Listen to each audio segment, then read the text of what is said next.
এখন সকাল ৮টার মতো বাজে। আমরা তামিলনাড়ু যাবার জন্য রেডি হয়ে গেছি। দেখুন পেছনে বেডটিকে ভালো করে সেট করে দিয়েছে, যাতে বাচ্চারা কমফোর্টেবলভাবে যেতে পারে। আর যত মালপত্র ছিল সব রেখে দিয়েছে বেডের নিচে। আসার সময় তো আমরা আর এক বন্ধু মিলে এসেছিলাম। এবারে আমরা 3টি ফ্যামিলি মিলে যাব, কারণ দাদামণিরাও আমাদের 1 সপ্তাহ আসার পরে এসেছে। তবে আমরা প্রথমেই তামিলনাড়ু যাব না, কারণ আমরা যেহেতু উড়িষ্যার ওপর দিয়ে যাব, তো আমরা সবাই ভাবছি যাবার পথে বরং জগন্নাথ দেবের মন্দির দর্শন করে তারপর তামিলনাড়ু যাব। কথা বলতে বলতে আমরা চলে এসেছি উড়িষ্যাতে। আর এখন ওই 2:30টার মতো বাজে। আর সবাইকে ভীষণ খিদেও পেয়েছে। অনেকক্ষণ ধরেই না রেস্টুরেন্ট খুঁজছিলাম, পাচ্ছিলাম না। এতক্ষণে পেলাম। আর এখানের খাবার দাবারগুলো এত ভালো ছিল, পুরো আমাদের বাঙালিদের মতো। পটল ভাজা, শাক ভাজা, উচ্ছে ভাজা, কোথা ডাল, মাছের ঝুরঝুরে, এইসব খাবার দেখে আমরা তো সবাই আনন্দে আত্মহারা। আমরা তো এরকম খাবার কোনো রেস্টুরেন্টে কখনো খাইনি। ওই তো শুধু খাই ইডলি আর ধোসা, কোথা দই ভাত, এইসব। আর সবশেষে আইসক্রিম আর মাটির ভাঁড়ে দই।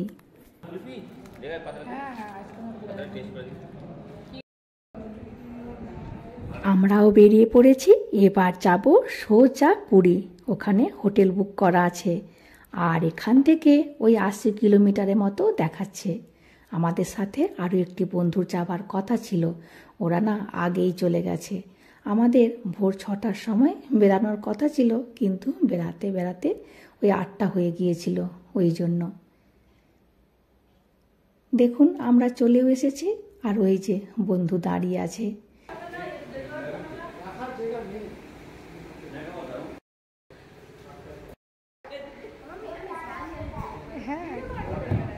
এবার আমরা ওই আধা ঘন্টার মতো একটু রেস্ট করব, তারপর যাব বিচে। আর আগামীকাল সকালে যাব মন্দিরে জগন্নাথ দেবের দর্শন করতে। আমরা বিচে যাওয়ার জন্য বেরিয়ে পড়েছি। আর এখানে না প্রচণ্ড গরম, 46 ডিগ্রি সেন্টিগ্রেড তাপমাত্রা। আমাদের পশ্চিমবঙ্গের থেকেও বেশি এখানে গরম। আর আমরা বিচে চলে এসেছি। আর এই বিচে ঢুকতে গেলে টিকিট কাটতে হয়। মনে হচ্ছে এই বিচে একটু ভিড় কম হবে।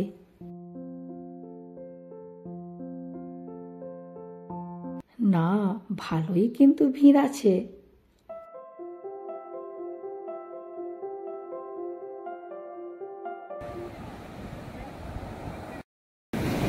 আর জানেন, পুরী সমুদ্রে এসে কেউ যদি বলে সমুদ্রে নামবো না বা পা ভেজাবো না, কিন্তু সমুদ্রের ঢেউ এসে একটিবার না একটিবার ঠিক পা ভিজিয়েই দেবে। পুরীর সমুদ্রে এরকম অলৌকিক ক্ষমতা আছে।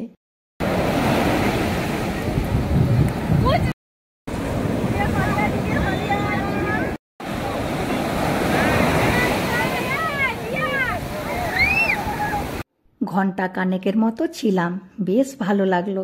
বাচ্চারা তো খুব এনজয় করলো। এখানে কোণারক সান টেম্পলের কিছু কারুকার্য করা আছে। এখানে কিছু ফটো তুলব, তারপরে যাব হোটেলে। আর আগামীকাল সকালে যাব মন্দিরে, আর বিকালে যাব সান টেম্পল দেখতে। দেখুন এই ছোট বাচ্চাটি মায়ের ব্যাগ নিয়ে কেমন হাঁটছে, বেশ দেখতে মজা লাগছিল। আমাদের অটো চলে এসেছে।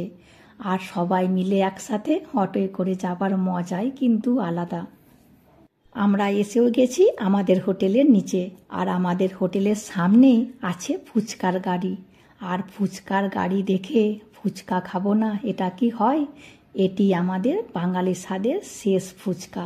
এখন সকাল 8:30টার মতো বাজে। আমরা মন্দিরে যাবার জন্য রেডি হয়ে গেছি। প্রথমে ভেবেছিলাম না খেয়ে যাব মন্দিরেতে, তারপর সবাই বলছে মন্দির থেকে ফিরে আসতে অনেক লেট হবে। ওই জন্য চলে এসেছি রেস্টুরেন্টে। আমাদের হোটেলেরই রেস্টুরেন্ট। সকালের ব্রেকফাস্টটা ফ্রি আছে। আমরা নিয়ে নিয়েছি গরম গরম লুচি আর আলুর দম। দেখুন আমরা কিন্তু এরই মধ্যে মন্দিরের কাছে চলেও এসেছি। মন্দিরের চূড়া দেখতেও পাওয়া যাচ্ছে। জয় জগন্নাথ দেবের জয়। মন্দিরে ফোন নিয়ে যাওয়ার অ্যালাউ নেই, ওই জন্য ফোন আমরা এখানেই রেখে দিয়ে যাব। তার আগে আপনাদেরকে জগন্নাথ দেবের মন্দির সম্বন্ধে কিছু ইতিহাস বলি, যা শুনলে অবাকই হবেন। কথিত আছে পুরী জগন্নাথ দেবের মন্দিরে নাকি ভগবান শ্রীকৃষ্ণের মৃত্যুর রহস্য লুকিয়ে রয়েছে।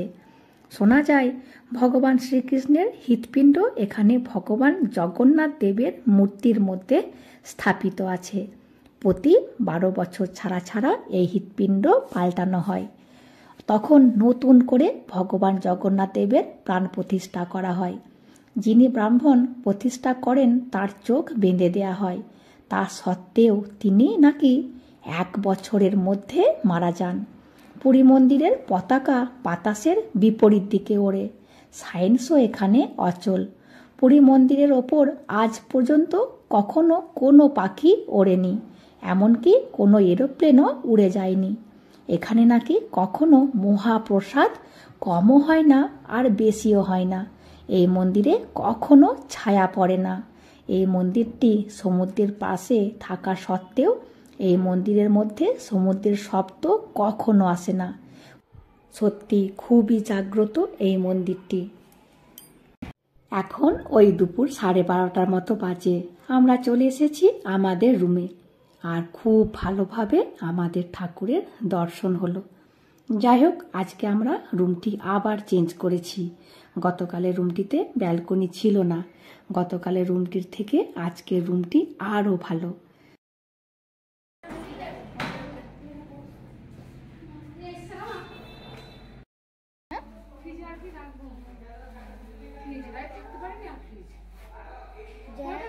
আমরা সব খাওয়া দাওয়া করে এখন একটু রেস্ট করছি। এবার যাব কোণারক মন্দির দর্শন করতে। আমরা বেরিয়ে পড়েছি কোণারক মন্দিরের উদ্দেশ্যে। আমরা না একটি এসি মিনি বাস ভাড়া করেছি। সবাই মিলে একসাথে গল্প করতে করতে যাওয়া যাবে।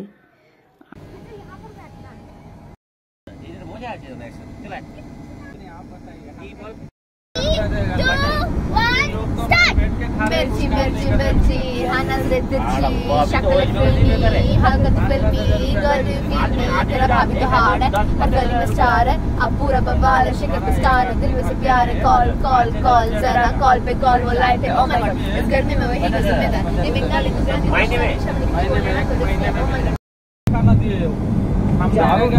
আর এই নদীটির জলটি দেখুন কি স্বচ্ছ। এই নদীটির নাম নাকি দেবী নদী। যাই হোক, সামনেই না একটি বিচ পড়বে, তো সবাই বলছে প্রথমে ওই কিছুক্ষণের জন্য বিচে যাব, তারপর যাব সান টেম্পেলে।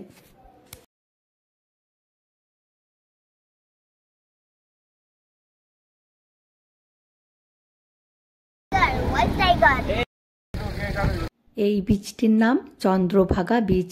এখানেও কিন্তু ভালোই মানুষের ভিড় আছে।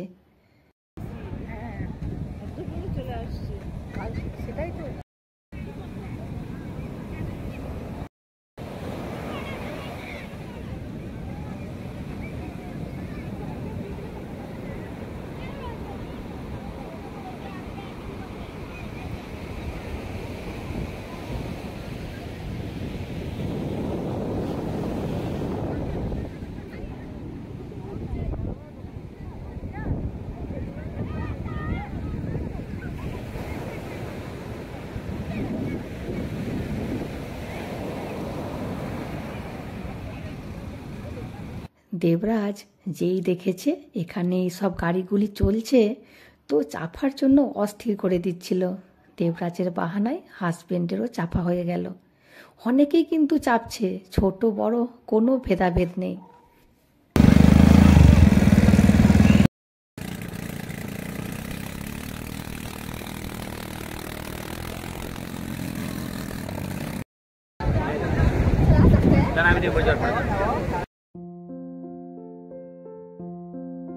দেখুন এখানের দোকানগুলিতে পোস্ত, কাজু এইসব বিক্রি হচ্ছে। তবে পোস্ত নেব না, এবারে আমরা 3 কিলো করে পোস্ত কিনে নিয়ে এসেছি। তবে 1 কিলো করে কাজু নেব ভাবছি। কাজুর দাম একটু কম বলছে, ওই 450 টাকা কিলো। যাই হোক, এবার আমরা চাটা খেয়ে যাব কোণারক মন্দিরে। তবে ভিডিওটি আর বড় করব না।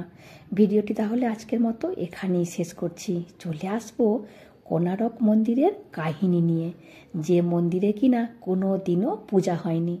ভিডিওটি তাহলে আজকের মতো এখানেই শেষ করছি। চলে আসবো পরের ভিডিওতে। হাসি খুশি থাকবেন, সবাইকে হাসি খুশি থাকবেন। আর যদি ভিডিওটি ভালো লাগে লাইক, কমেন্ট অ্যান্ড শেয়ার করে দেবেন। আর অতি অবশ্যই সাবস্ক্রাইব করে দেবেন। Thank you.